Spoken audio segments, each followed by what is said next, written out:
Welcome to the Mama Safe It podcast. In this episode, we're going to be talking all about GBS. What is it? Why are they testing for it? What are your treatment options if you test positive for it? And why is it something that a lot of folks get really anxious about at the end of their pregnancy?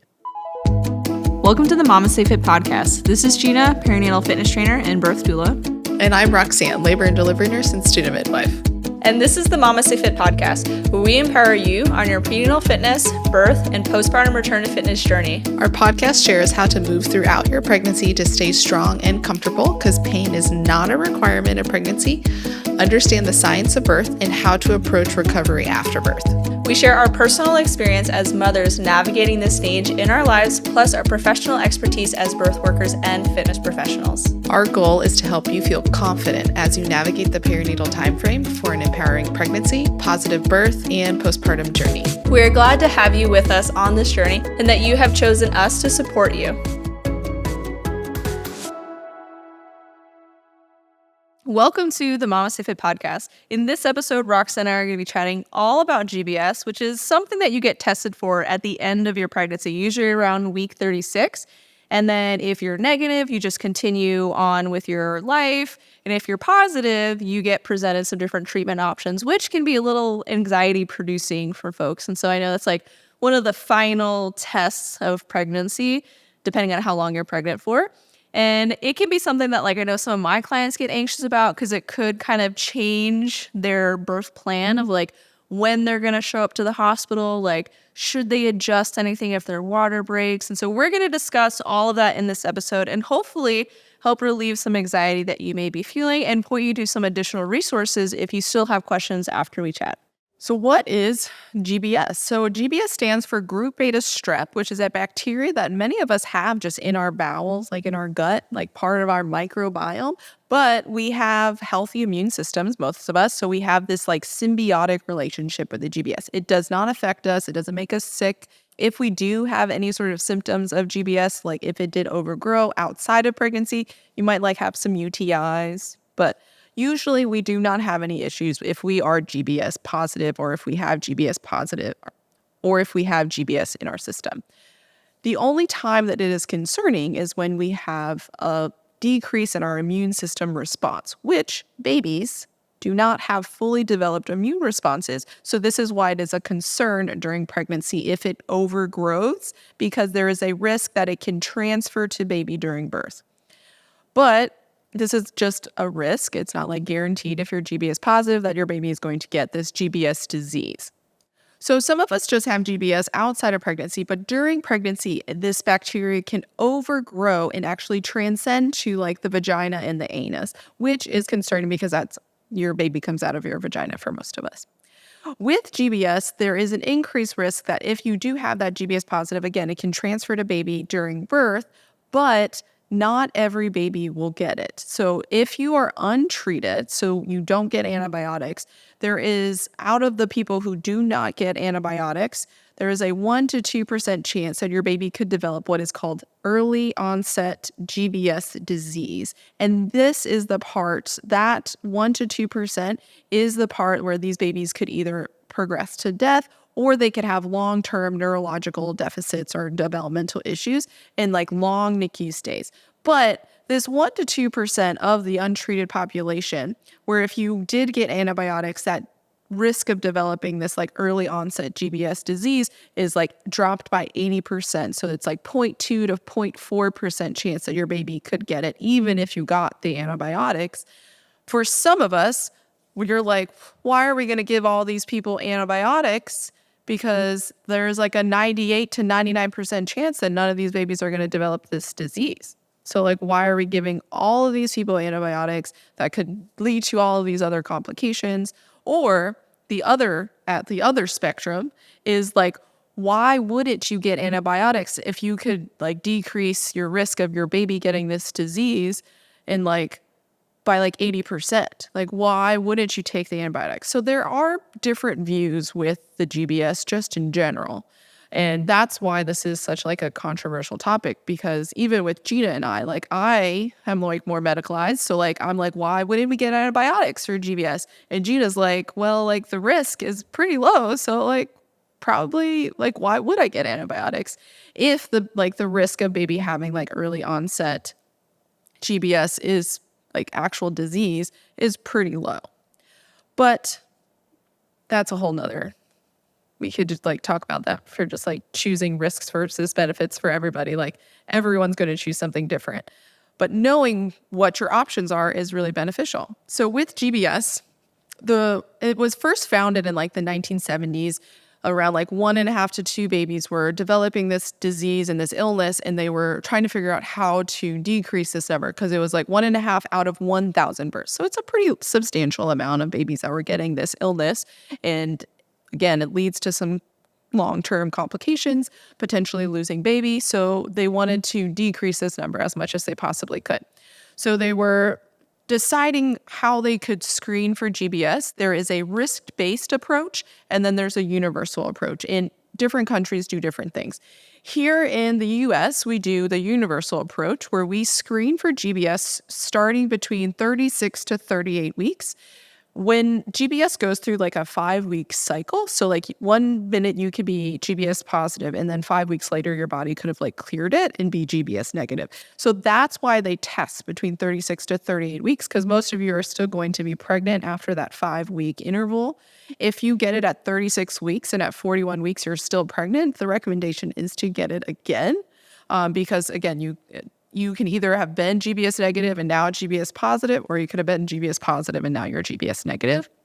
But by screening everybody, this can decrease that risk of the GBS disease and like early GBS disease in babies, because you know everyone that is positive and then you can treat those people. Whereas in some countries, they do more of that risk-based approach. So they only screen people who have certain risk factors. So the risk factors are if you had GBS in your urine at any point during pregnancy. So if you go to your appointments, you know, they usually test your urine like multiple times throughout your pregnancy. They'll usually do at least 2 cultures, like one in first trimester and one in second trimester. And if you had GBS in your urine, that's usually the GBS was so high in your body that like it's up by your urethra, which is why it's in your urine. So you are at an increased risk of having early onset GBS disease in a baby. If you have a history of GBS disease in a baby in previous babies, so like if your last baby had GBS disease, then you are at an increased risk of, again, having the same thing in a subsequent baby. If your baby is preterm, so most preterm babies their immune systems are just not as developed, so they're more likely to develop GBS disease versus a full-term baby. If you have prolonged rupture of membranes greater than 18 hours, whether it was pre-labor, so like you weren't contracting and your water broke, or it was spontaneous during labor, this increases that risk of baby potentially developing GBS. And then the last one would be if you develop a fever during labor. This could increase that likelihood that you had GBS and it could transcend to your baby. If you had any of those risk factors, they would either have screened you like prior to, if you had the ones while you were still pregnant, or they would treat you as if you were GBS positive during your pregnancy and recommend the antibiotic use. That is the risk-based approach is what is routinely used in like the UK and some other European countries. But here in America, we do the universal-based approach. I'm not sure like all of the countries that do the different ones, but I do know based off in America versus the UK, the difference between the early onset GBS rate is like about half. So in America, the rate of early onset GBS is like 0.2 to 0.4. And then the UK, it's like 0.5 per thousands of babies developing this early onset, which doesn't seem like a lot, like 0.2 versus 0.5 is not substantially a lot in like the grand scheme, but like per thousands, like there are millions of babies born. So if you do the math, like for some, that is a substantial amount of babies that potentially it could have been avoided if you got the antibiotics. So let's talk about what the treatment options are commonly for GBS then. So we'll talk specifically about what we do here in America. If someone does test positive for GBS, what could they expect as the common recommendation for treatment? So the most common recommendation for GBS is penicillin, and this is during labor. So they did some research and they learned that if you got penicillin prior to labor because you were GBS positive, that doesn't prevent the GBS from like growing back during labor. You have to get it during labor for it to like decrease the amount of GBS in your system for it to be effective. If you got it like 3 weeks ago, all of that GBS has just grown back by the time you're actually in labor. So you have to get it every 4 hours during labor. The first dose is like a heavier loading dose. And then after 4 hours from getting that first dose, you are considered adequately treated. And that is like the bare minimum of what they recommend for antibiotics is 1 dose, 4 hours later, you're considered adequate. Usually you'll get the second dose or it's started the second dose, hopefully before baby is born. So something that I've seen with my doula clients that are GBS positive and opting for antibiotics during their birth is that they usually report that it burns when it goes in. And usually it takes like 20 to 30 minutes, maybe a little bit longer or faster. I don't time it, so I'm not exactly sure the time frame, but usually the nurse says 30 minutes. And so what we have found works well for them is to also get like IV fluids at the same time, and it kind of dilutes it, I guess, and makes it not burn quite as much. So that's something that I have found to be successful for my doula clients. But what additional things, because you administer it, you have more experience with it than I do. Like what additional things do you find helps with like the sensation of burning or the discomfort that is maybe given as someone is receiving antibiotics? So the type of antibiotics that is recommended for GBS is penicillin. So if you are either allergic to penicillin, you will not get the penicillin. They will do like a sensitivity screening and then give you a different medication based off what your actual GBS is sensitive to. Not everybody is non-allergic to penicillin. So like we can't give it to, obviously, if that'll cause you to go into like anaphylaxis and not breathe. So risk versus benefit. Yeah. So sensitivity screening for those ones. And sometimes those ones don't burn as much. So like if you get a different type of medication, depending on whatever your actual GBS is sensitive to. But the other two, like 2 of them that are very commonly given is penicillin, obviously is number 1. This one is very irritating to the veins. So the first dose is a larger dose. So that one is usually what causes the most discomfort if someone's going to feel that burning sensation, because it is like a lot larger of a dose than the subsequent doses. So it does usually go in over an hour, the first dose, but every subsequent dose is 30 minutes. Again, so I don't time it, so I didn't know. It's fine. Like I'm shame, Gina, shame. So the first dose is an hour, but because it is sometimes very irritating to people, there are 2 options. You can like slow down the amount that's going in, so it'll just take longer to infuse, or you can dilute it a little bit. So normally what we call, when we give antibiotics, they're piggybacked to saline fluid. So it's like the antibiotic is higher, so it's pulling from the antibiotic and then just a little bit of saline is coming out. So it's like diluting it a little bit. You can either just bring them so they're equal and then they're diluting it a little bit more, or you can add a second bag of fluid that's also going at a slower rate. And then there's usually 2 ports on the IV. So you can attach like the saline to one side and just the antibiotic to the other side. That's getting a little bit diluted, and that can decrease the amount of discomfort that they're experiencing as well. Because it is the first dose is usually the part that people are like, I do not like this and I would like you to stop. But every subsequent dose after that is usually fine. The other medication that also causes that burning sensation and does have to infuse usually for a longer period of time is vancomycin, because that is like the second best antibiotic that people recommend. But vancomycin is also one that is very irritating to the veins. So both of them usually will either dilute, but we have to be mindful that we don't want to give people too much IV fluids, because this could also like cause some other complications if you get a ton of IV fluids, like you're swelling in your legs and your body. So it's like a risk benefit. If nobody feels that burning, then we'll like just try to keep the fluids down. But if they do feel discomfort, then we'll add that extra fluids. Sometimes people will put like heating pads or like a heat pack or ice pack, one or the other, and that sometimes also helps the burning sensation that they're feeling. So what are some reasons that you have found people say that they don't want to get the antibiotics? And then could you explain like why you would choose to get antibiotics personally as a nurse? So with antibiotics, again, like nothing is risk-free in life. So antibiotics come with side effects, like every drug that's on the market. With antibiotics, this causes especially penicillin. Penicillin is what we would call a broad spectrum antibiotic. So it doesn't differentiate the different bacteria from like the good bacteria and the bad bacteria. And within our bodies, we have both good bacteria and bad bacteria. The good bacteria is like within our guts, it's our microbiome, which is like a really big factor of like our like immune response. So with penicillin, this can decrease the amount of good bacteria, quote unquote, that's in our bodies and could increase our likelihood of developing other sorts of infections. Or a very common thing that people will get after getting antibiotics is like a fungal infection like thrush or like a yeast infection. So I would commonly see that in postpartum where people would develop, like either their babies developed thrush or they developed like yeast infection after receiving antibiotics. And some people are more sensitive than others.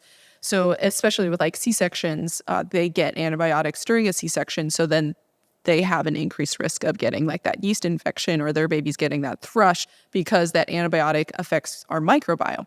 But it's also affecting your baby's microbiome because you're all connected. The antibiotic does transfer over the placenta and can affect baby's microbiome as well.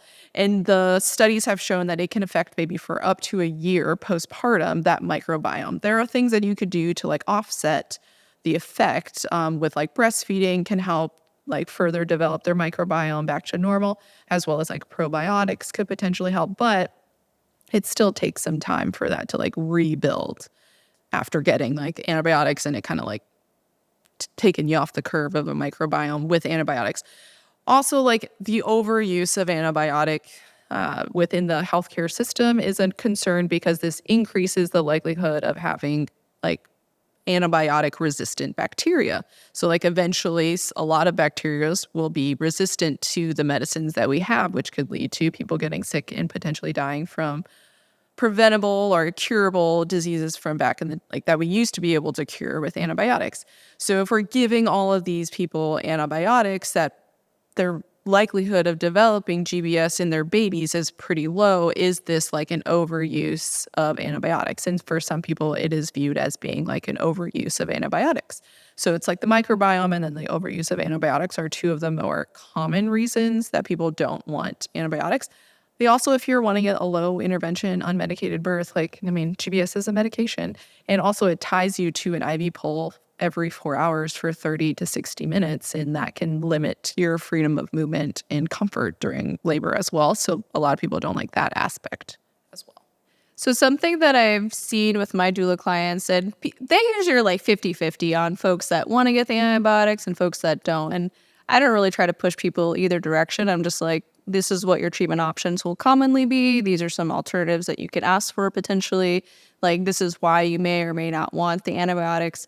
So one thing that I'll see is that when folks do want the antibiotics and like they're laboring at home, they're trying to figure out like when are they going to get to the hospital so that they're there at least 4 hours before baby is born to get the dose of antibiotics that they need. And so they are trying to figure out like when to go, and it does sometimes produce a little bit of anxiety where folks go a little bit earlier because they're like, well, I want to make sure that I'm there with enough time to get all the antibiotics that I need. Or if their water breaks and they're kind of like, well, I guess we'll just go because my provider recommends me going when my water breaks. So that can be like a really great conversation for someone to have if they are GBS positive. When should I come to my birth location, especially if my water breaks? Should I come right away? Do you recommend waiting? Like what is your recommendation? And I'm sure each provider is a little bit different on the recommendation that they give for that as well. Yeah, it's probably definitely provider dependent. Usually our recommendation, if you're GBS positive and your water has broken, to come into the hospital, just especially if you're wanting that antibiotic, because the amniotic sac is the barrier from baby to the outside world. So if there is a GBS infection in your vagina and that amniotic sac is now broken, there is that risk of the ascending transmission. So baby, the bacteria, the GBS infection that's in the vagina is going to ascend and affect baby. And the thought is that most babies who have that early onset GBS, it's not necessarily them going through the vaginal canal that is causing the GBS infection. It's from like the water breaking and then it's transferring up, like a vertical transmission up to baby. So it's like that water breaking is usually like one of the bigger signs that, yeah, we should probably treat it. So like if you're GBS positive, your water breaks and your baby's born soon after, the risk is a lot less than if your water has been broken for a longer period of time. If you have a scheduled C-section or your C-section, your water never broke, and then you have a C-section, but you're GBS positive, your likelihood that your baby is going to develop GBS is like pretty low. For our scheduled C-sections, a lot of the, like, I don't think I ever treated anybody who is GBS positive for a scheduled C-section because like there was not a need. Like your baby, one, didn't go through the birth canal, and two, the water was not broken until shortly before they were like delivered out of their body. So that water breaking is like the one biggest key. Is if it does break, there is that increased risk of it transmitting. But your birth preferences also matter. If you're wanting an unmedicated, low intervention birth, but your water broke, but you're not contracting, then it's like weighing the risks and benefit of like, hey, do I go in now, receive the antibiotic, but like my labor doesn't start for 4 hours and then I'm just in the hospital, which could increase the risk of the cascade of interventions? Or do I stay at home for a little bit to see if labor picks up before going in? This is like a really great conversation to have with your provider to be able to decide like the risks, benefits. Some hospitals will, like, if you are GBS positive, but you're wanting an unmedicated birth, you'll come into triage. So this is a great conversation to have with your provider. If you could come to triage, they could place the IV, give you 1 dose of antibiotic, and then you can they can either take the IV out or like send you to walk for 4 hours. So like you're not admitted, but you received antibiotics, and then 4 hours later, you just like come back to the hospital. That is an option that I have seen for some people who were really wanting an unmedicated birth, but then their water broke and they're GBS positive, and this kind of like threw a wrench in their original plans, but they could come at least get the antibiotics if that's what they were wanting, and then either go home, because you can always just leave AMA at any point during your like labor. But this is an option that was presented by their providers as well, for them to be able to like go home and labor in their own comfort before having to get that next dose of antibiotics if they're wanting. So it sounds like a good conversation for somebody to have with their provider is, There's lots of options. when I go into labor, when should I come to the hospital if my water has not broken? Like, what is the risk versus benefits of being within a 4-hour window before my baby is born? And then the alternative conversation is, what should I do if I'm in labor and my water breaks, or I'm not in labor and my water breaks? Like, should I come in right away? Can I come in and then get antibiotics and then leave? Because it sounds like the longer baby's exposed to the GBS, the greater the risk of them developing an infection is.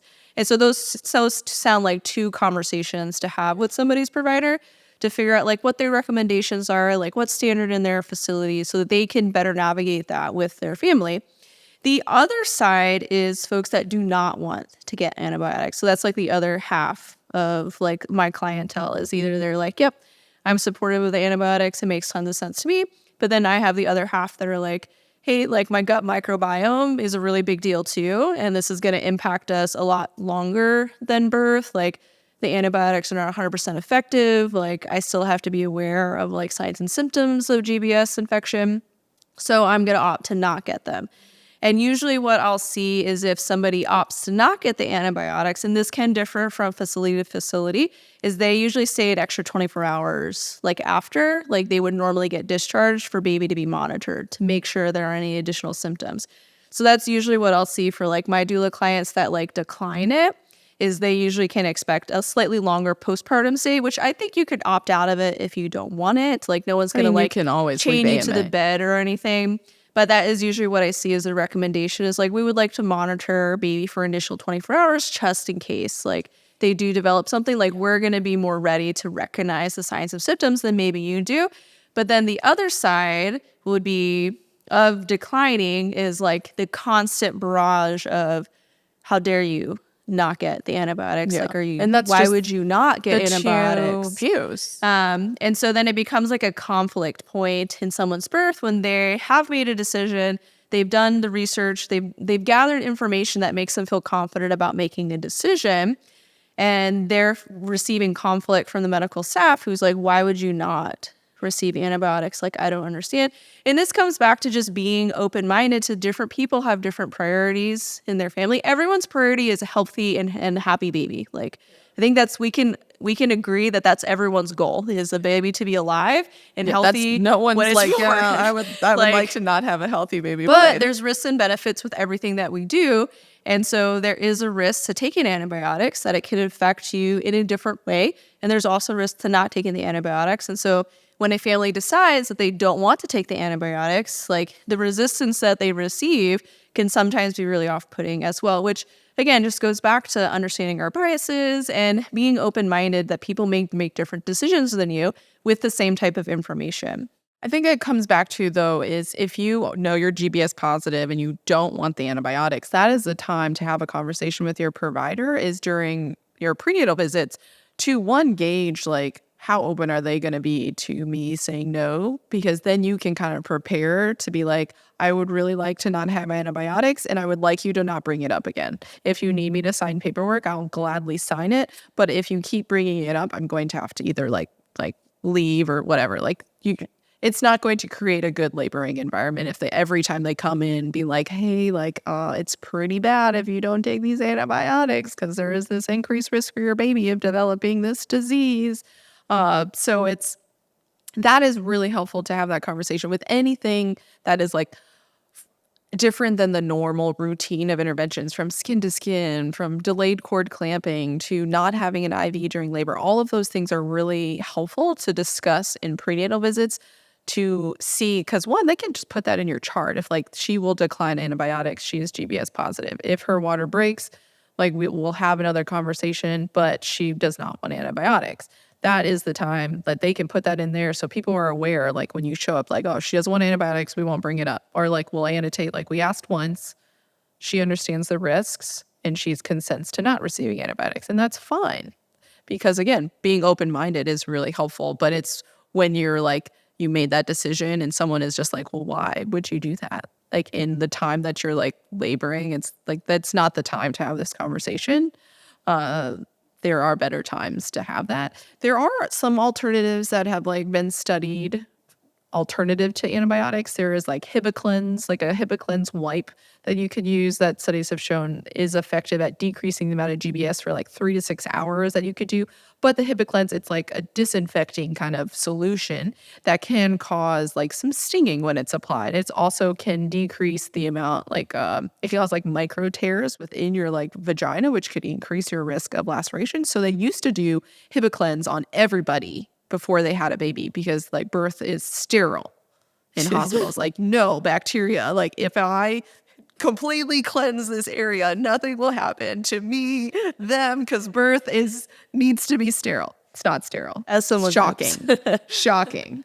But they used to HIPAA-cleanse everybody. And even some providers to this day will still do it. But they'll either use like betadine or HIPAA-cleanse if you're like allergic to one or the other.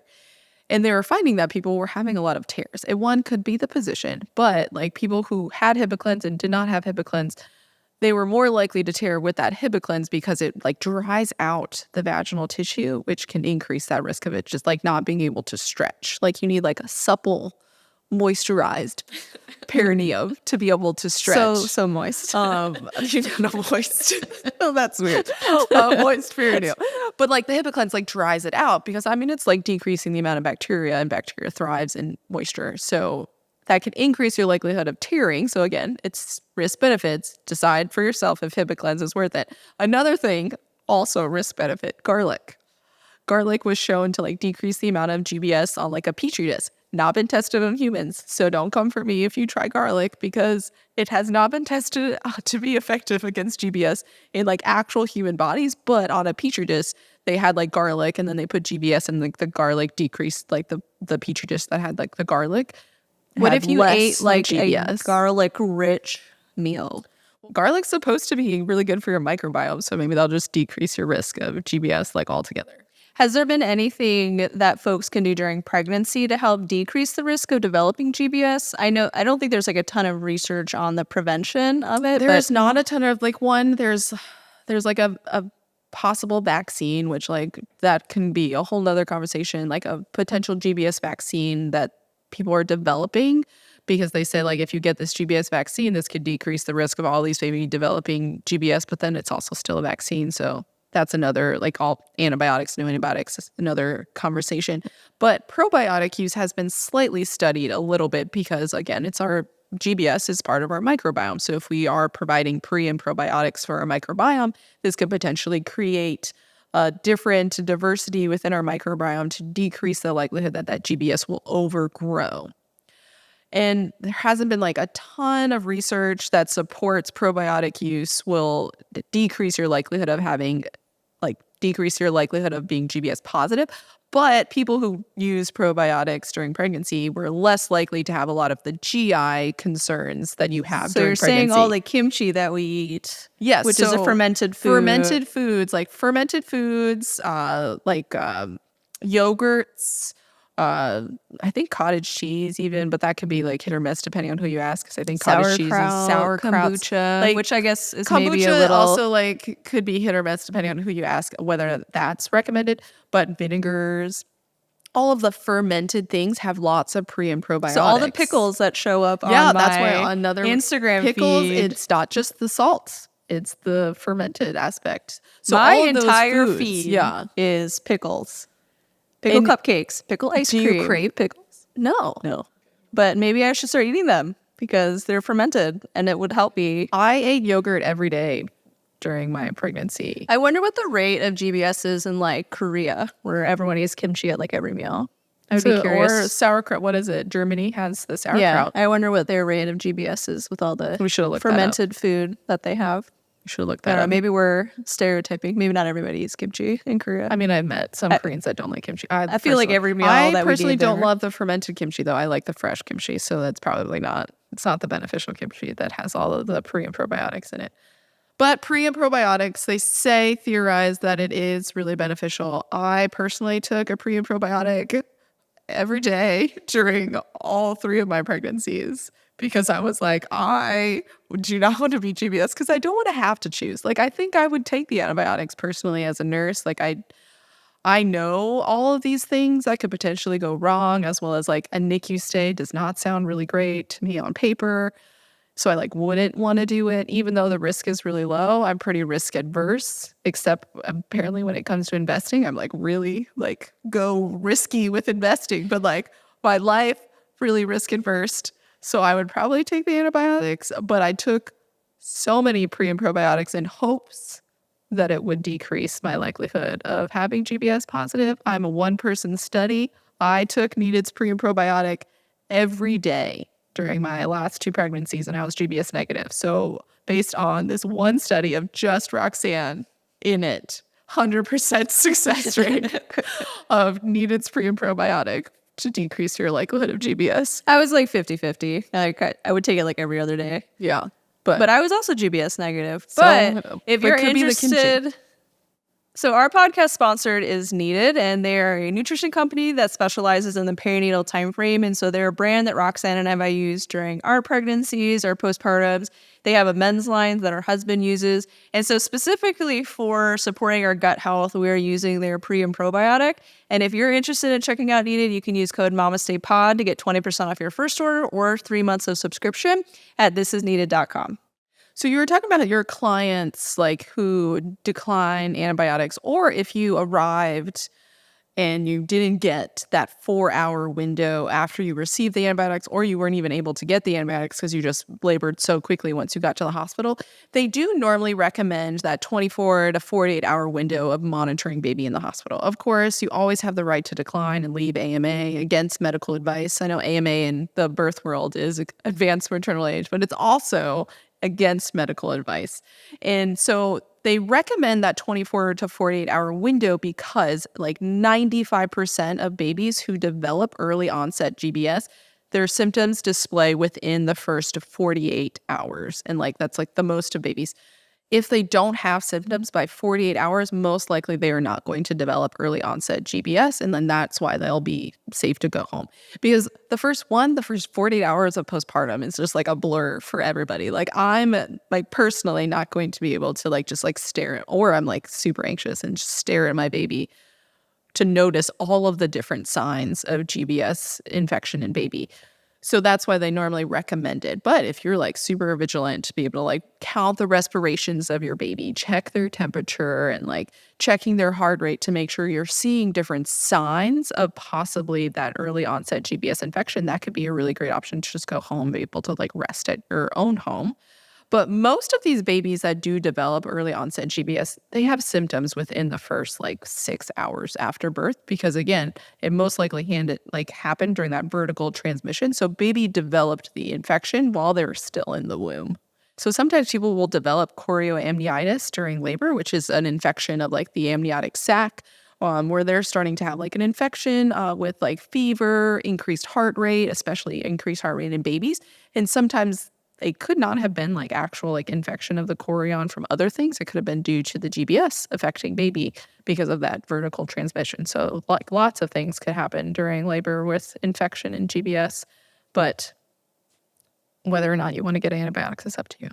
So for me, since I am on the opposite end of you where I would not get the antibiotics, not that this should convince anyone to change their mind. So when I was getting ready to do my GBS test, my midwife, because I do all my lab work at a different clinic, we kind of started discussing like different options that were available to me. And she was like, hey, if you do test positive, would you want to opt in for antibiotics at home or do you want to opt out? Like, these are your options if you do opt out, like other things that we can do to help decrease the risk. And these are some reasons why I would then recommend antibiotics. So if your water was broken for a long period of time, I would recommend like antibiotics at that point. So we were definitely like open to the conversation of like understanding what my options were and kind of debating between the two.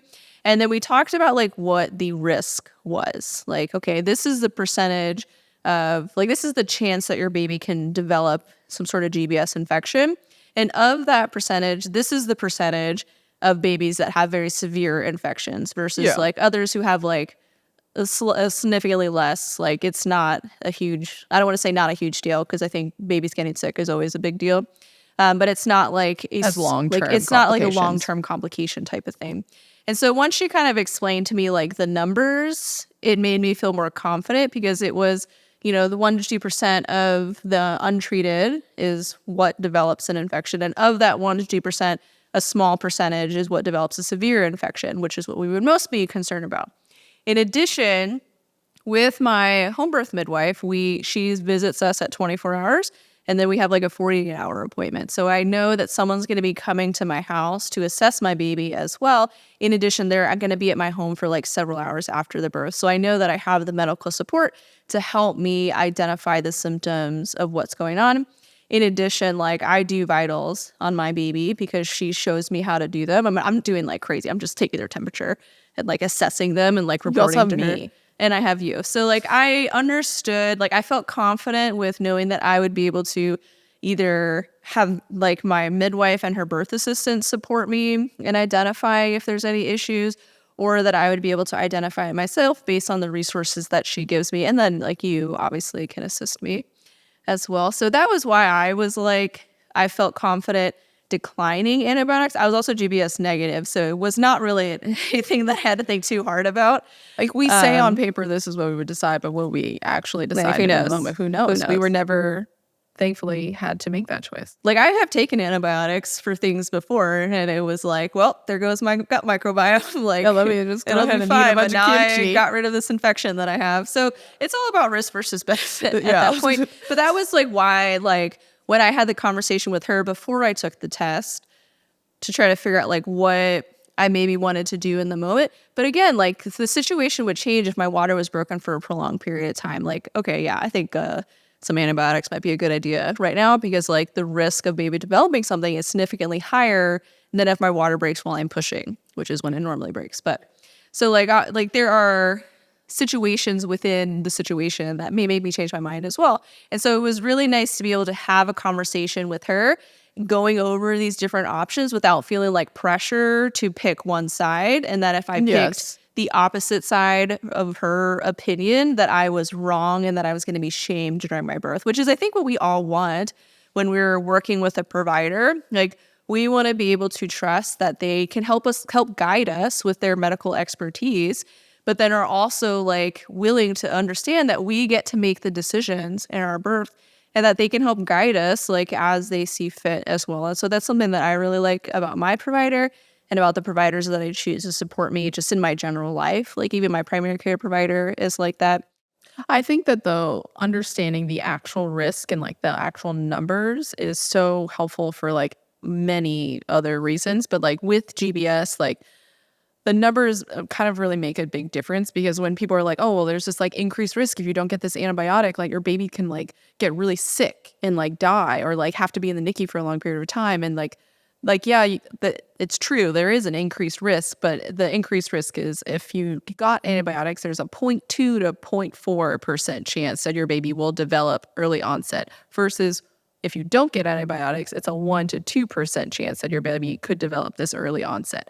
But if you didn't get antibiotics and your baby developed this early onset GBS, of that 1 to 2% of these babies that had this illness, only 18% of them will develop severe GBS where it will have like long-term neurological like disabilities and long-term care and affect them like long-term.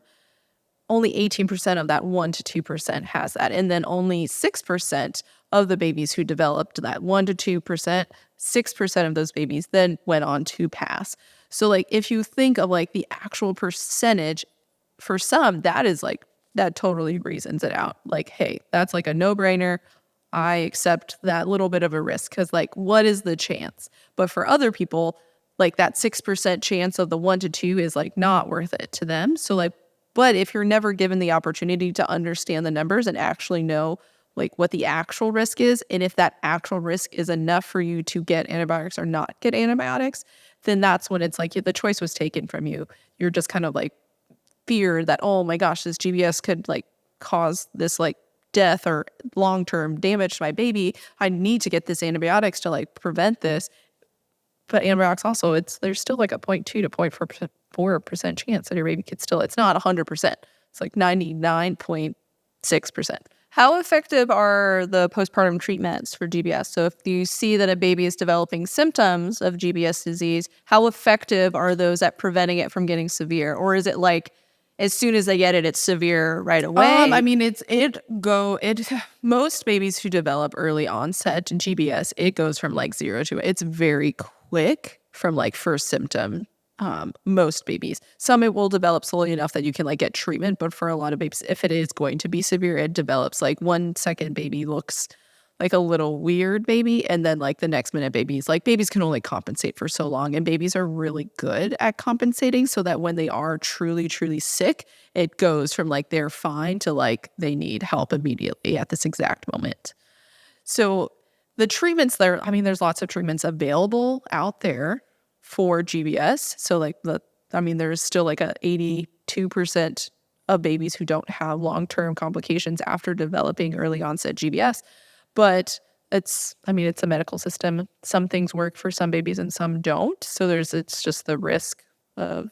So that could be another conversation that somebody can have with their provider as well, is like, if my baby does develop GBS, what does their treatment look like afterwards, and how effective is that treatment in helping to manage their disease? And so I think that would be something else that would really help me make an informed decision as well.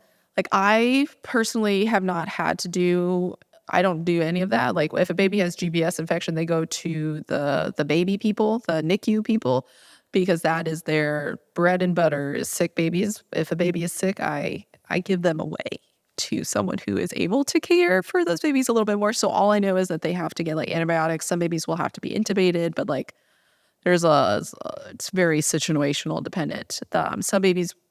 Most babies will need like a ton of antibiotics and like at least 2 to 4 weeks in the NICU if they do develop early onset, if they do develop it. But most babies are very resilient also. So I don't want to scare people. Yeah. It's also important to, like, we live in the US where like medicine is far more advanced and more available. In some other countries, like GBS in America may not be as big of a deal. Like it's still important that that's like screened and stuff, but like we don't have as many babies that get sick from GBS as other countries. So like some countries, they don't have options of antibiotics. So GBS rates are a lot higher. So if you don't live in the US or potentially even like the UK where you have medicine readily available, like doing some preventative measures of that GBS, potentially eating a lot of garlic, probiotics, or like discussing other options if you are GBS positive can be really helpful because the risk of GBS infections in other countries are a lot higher than compared to the US. So it is an important topic, maybe not as much in the US because we have so many options than outside of the US, but discuss with your providers risks, benefits, and all of your options available to you and screening options. If you want to be screened and your country doesn't normally screen, like you have that right to ask for that as well. So hopefully this conversation was helpful for you to navigate one of the final tests that you get during your pregnancy, the GBS exam. If you're in the United States, it's a routine exam that usually happens from 36 to 38 weeks. For me, I've had it at the end of all of my pregnancies where they give me a little swab and they tell me to put it on my butt, and it's really fun.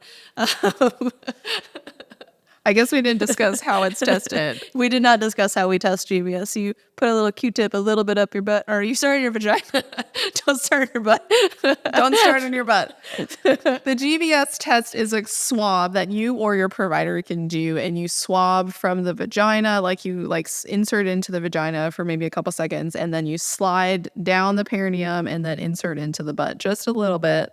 And then they send that test. It takes 48 hours for the results to come back if you're GBS positive. But if you don't want your provider to do it, you can always do it with education. If you want your provider just to do it, because it's hard when you have a really big belly sometimes, they could always do it. They would just send me to the bathroom for me to just do it myself. So GBS is something that we get tested for at the end of our pregnancies, and it can be a little anxiety producing because of what the treatment options are. Like, you can either get antibiotics or you cannot, and if you don't get it, these are the repercussions, but if you do get it, these are the repercussions. And so trying to navigate that to figure out what works best for you and for your family can be like a little stressful at the very end. And so having conversations with your provider on what is available to you treatment-wise, what are some alternative options available to you, like what happens if your water breaks. And so there's a lot of conversation that you could have with your provider to better navigate this situation. So hopefully you enjoyed this podcast episode. If you want more information to help support you during your pregnancy, join our online childbirth education course where we break down the various birth options, the risk versus benefits, some reasons why you may want to opt for some interventions, some other alternative options instead of that intervention. We break that down all in our childbirth education course, and also like questions you can ask your provider, because sometimes you don't know what you don't know and you don't know what to ask. And so we help you navigate that with our online course as well. You can also bundle it with our prenatal fitness program so that you can move throughout your pregnancy confidently. Again, there's a lot of fear about moving during pregnancy. So our goal to support you during your pregnancy is to help you feel more confident and less afraid of this really transformative experience. So if you're pregnant, you can check out our online courses on our website. If you're postpartum, we also have postpartum education courses and fitness programs to help you figure out how to get back to feeling like yourself again, to get back to the sports that you love and the things that you identify with. We also offer that on our website as well. And if you're a professional and you want to learn more from us while earning CEUs, we have our birth orders course and our pre and postnatal fitness trainer course. You can check out all of our courses on our website at mamastayfit.com. And as a thank you for listening to the episode, you can use code STORY10 to get 10% off any of our online offerings. All of our bundles are already priced at 15% off, so it ends up being a 25% off discount, so it's pretty much free. So check out all of our courses on our website at mamastayfit.com. If you enjoyed this episode, please like and subscribe to our channel so you can be notified when we release new episodes. We release new educational podcasts on Wednesday and new birth stories every Friday. And this podcast is sponsored by Needed, a nutrition company focused on the perinatal time frame that both Gina and I have utilized during our preconceptions, pregnancies, and postpartums. And if you want to check them out, you can use code MAMASTAYPOD to get 20% off your first order or the first 3 months of a subscription at thisisneeded.com.